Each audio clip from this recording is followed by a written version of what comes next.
Welcome to the TeacherCast Educational Network, coming to you from the TeacherCast studios since 2011. Join us each week as we bring you the latest educational news, EdTech updates, and hottest interviews with today's most influential leaders in education. And now, for your host, Jeff Bradbury.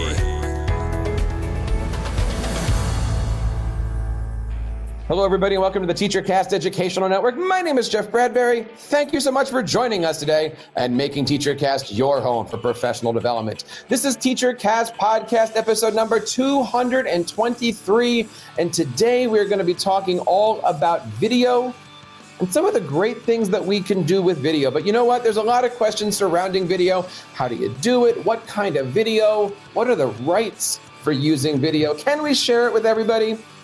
And you know what? We might just talk a little bit about hybrid learning because, aren't we all these days? I want you guys to let you know that if you have any questions about this, you can find us over on TeacherCast.net. Find us over on Twitter at TeacherCast. And of course, you can check out all the great stuff happening over on our Facebook group. You can find it at TeacherCast.net/Facebook.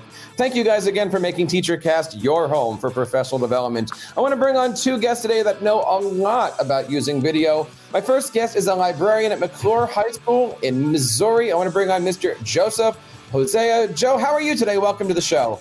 I'm good, Jeff. Thank you for inviting me to the show. I really appreciate the opportunity to speak with you today.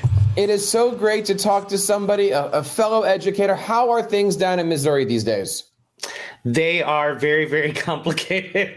I'm in the St. Louis region area. A lot of different counties are doing a lot of different things, and a lot of different districts are anywhere from 100% at-home virtual learning to some sort of hybrid model, or trying to return full steam ahead. And it's been a whirlwind. I'm going to pick up on that. You said full steam ahead. And I got to ask you, as we go through here, as a media center specialist, somebody who works in the library, you interact with a lot of teachers and a lot of students. How are things right now in those hybrid classrooms? What are some of the things that you're seeing your teachers doing for distant learning lessons, hybrid learning lessons, et cetera? I've seen a lot of the districts come on, whether they were one-to-one laptop before we went home back in March, or now. Most schools and districts have rolled out some form of computer learning. And so that has brought in a whole bunch of different platforms, Canvas and Nearpod and Swank Digital Medias for their streaming service, which we're talking about partially today, and integrating that into what they're teaching, because we need resources and materials that can reach the kids at home when we can't always be there with them. I want to bring on our next guest, Mr. Brian Edwards from Swank K-12 Streaming. Brian, how are you today? Welcome to the show. I'm doing well, thanks, Jeff. How are you doing? Thanks for having me. I am doing great. It is great to have both of you guys on. And, the topic of today is video, specifically video streaming. Brian, talk to us a little bit about video streaming. Where are we these days? What is the status of video streaming in our classrooms? Well, streaming video has certainly evolved, Jeff, over the last few years. And as everyone is experiencing, as Joe mentioned in his comments, with COVID and the transitioning learning environments, video and streaming has become ever more important for learning either in the classroom or remote or in these hybrid environments.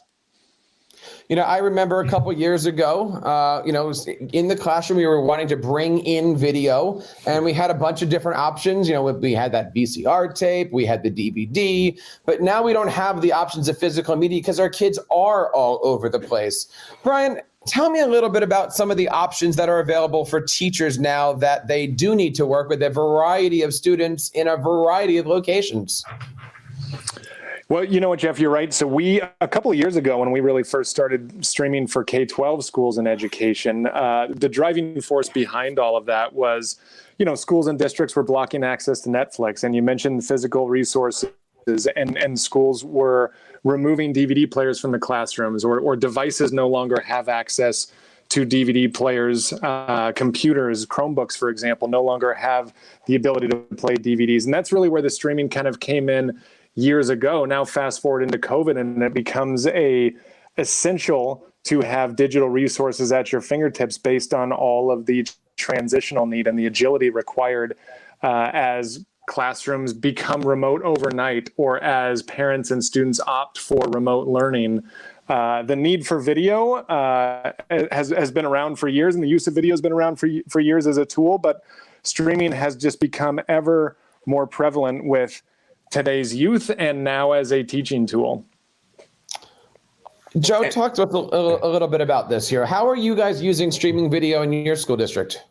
Well, and that's one of the things too, just like he said, I had, as the librarian and the media specialist, had a huge library of VHS tapes. And then that developed into DVDs. And as technologies advanced, we just weren't able to use it as much. Swank provides both the rights for us to show them in our schools. But in this particular case, with their streaming service, it takes 250 of the top used videos in high schools across the country and offers them as a package that I was able to get for my school at the beginning of last year. And as we were moving into streaming, to begin with, it was kind of hit or miss. Maybe the films teacher was going to use it, or maybe the PE teacher, or, different things were going on around the school. But when March hit and we went home, a lot of the teachers had no idea what they were going to do to tie the curriculum into their classrooms without some form of video access. And when, you can't really share Netflix, you can't really share Hulu or, other streaming services with the kids, and their devices. And one thing that Swank allows us to do is to share that link in order for them to view it, and still be within the copyright laws that are important. And so it's become quite essential. And I've had a varied amount of teachers from all different departments that I didn't even imagine would be using it, use it. Like I said, the PE department, the business department, the math department, using videos to help enhance their curriculum and what they're doing and teaching, and really get the point across to kids. You guys both mentioned this whole term of copyright. Can we just clear the air here? Brian, can you talk to us a little bit about copyright? I don't think everybody quite has a grasp of what it is.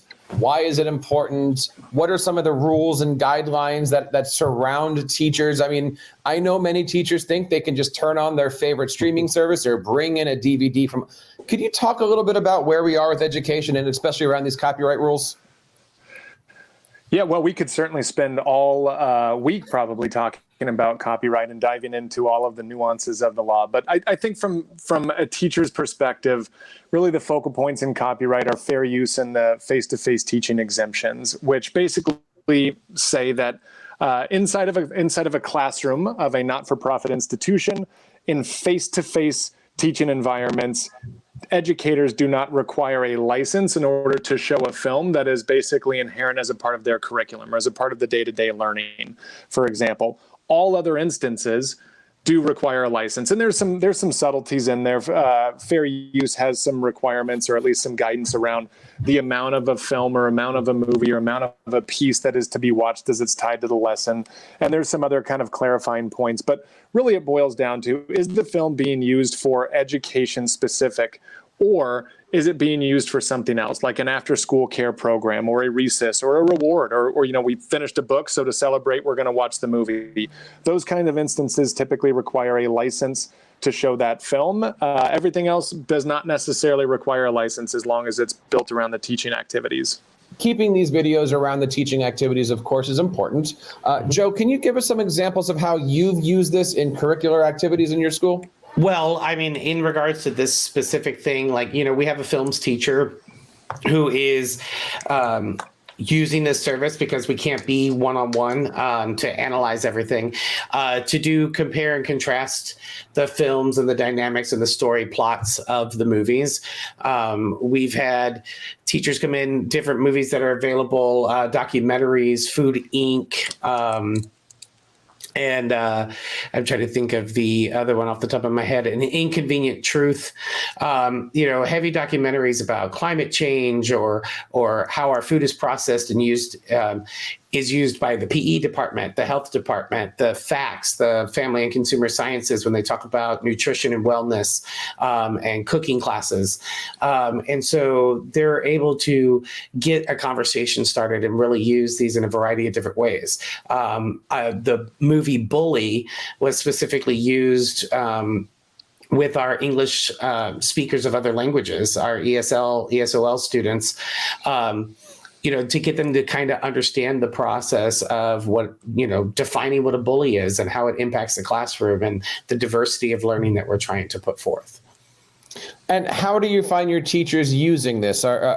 Is everybody in the classroom streaming it on their personal devices? Are they putting it up on the board? How does it work when students might not be physically in the classroom?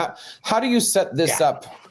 Well, the best thing about it is, so on the Swank site, when you go into the movie, they give you two different types of links. One is a direct link. You can email it out to your students. We can put it on our Canvas page so that they can go in and look at their class just like they do at a college. If they click that link, it opens up in their own viewer right there on whatever device that they're using. So whether it's a computer, a Chromebook, a phone, a tablet, as long as they have that link from Swank, it will work for them. And that's what's great, is that they don't all have to be in the same place at the same time. They can watch it at 9 o'clock at night. They can watch it at 9 a.m. in the morning and still be able to participate with the rest of their classmates on whatever the lesson is designed around. Brian, it sounds like Swank is a very easy to use software application website. How does a teacher go about signing up for the service? Jeff, yeah, you're right. It is designed to be very easy to use. So a little bit of backstory with it on the ease of use. So we've actually been working with colleges and universities for over the last decade on educational streaming. It's really only been the last couple of years that we transitioned into K-12 schools.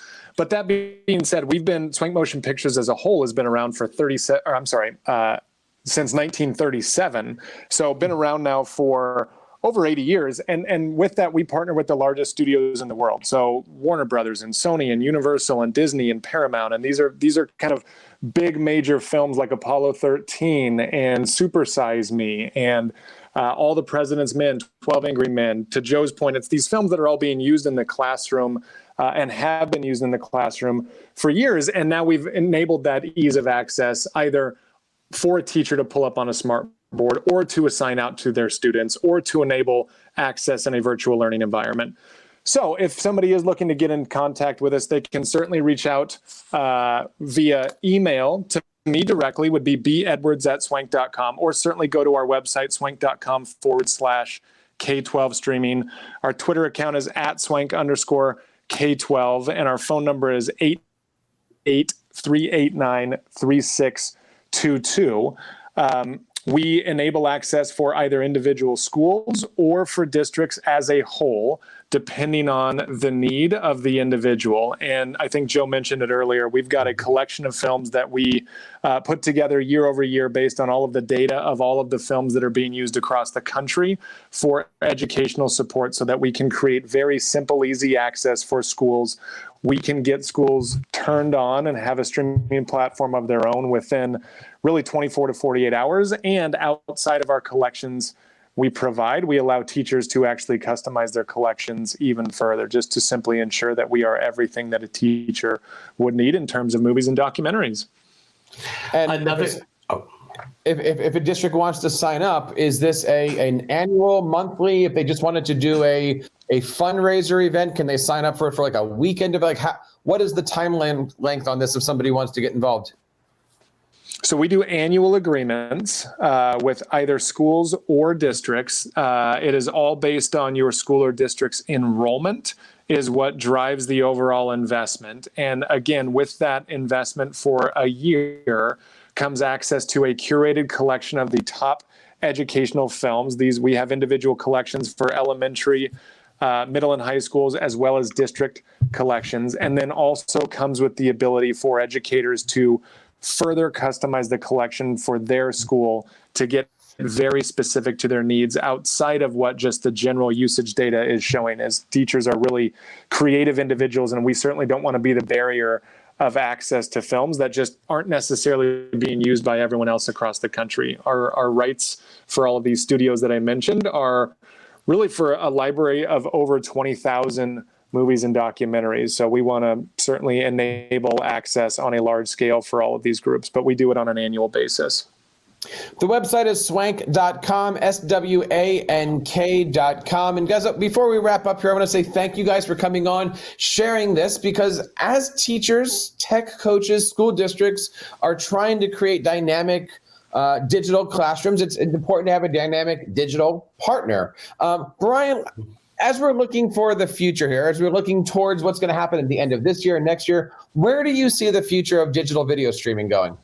Well, I think from a forward-thinking standpoint, COVID is going to drive, I think, where we kind of transition. And in the short term, I don't know that there's going to be a tremendous amount of planning opportunities, just because we have no idea what the future holds with this disease. But coming out of it, I'm sure that we will all transition back to a normal learning environment. But we have in conversations with schools really heard on multiple occasions where some librarians have communicated that COVID has kind of resulted in what they call the digital librarian's moment. And I think with that, they're basically insinuating that the access of resources will be forever changed as a result of this. And the use of physical resources in the classroom, and by this experience of this transition to digital environments. And whether your school is face-to-face or virtual or hybrid, I think at least everybody has been prepared for online learning, or the ability to transition very quickly to online learning, and has forced everyone to reevaluate the resources they are using. I think Joe mentioned it earlier that teachers who were not necessarily requesting film before from the library all of a sudden are requesting film. And I think that's what we've seen across the country with a lot of our schools, is just educators are thinking differently about the way in which they're helping students visualize, or the way in which they're enabling activities for their students. And I think from that end will be forever changed. And I think video and streaming is just going to continue to be a big part of it. I absolutely agree with you. Joe, what do you think? I wanted to add to that, for my particular school district, I don't come from the ritziest school district. We've struggled over the years to have resources and materials available to our students. And COVID has forced us into a path that we were already going down. We were already becoming more and more digital and electronic, at least as a supplemental. This has led the way. But like I said earlier, I started as librarian at the school at McClure High School 5 years ago. And I have a huge number of VHS tapes and, another 150 DVDs, and have slowly been changing those from the VHS to the DVDs because the teachers were using them in classrooms, and now adding this digital library. And this resource is so much easier than trying to struggle with outdated old materials that you're hanging on to because you can't find it anywhere else. They have two different versions of 12 Angry Men. And the one version is from the 1960s, I believe. And that's the version that my particular history department loves to use. And trying to find it online or DVD or VHS tape even anymore is virtually impossible. And by going digital, this allows us, the whole world is open. The whole world is open to us. And that helps specifically my kids, we're, like I said, we're a lower class, neighborhood and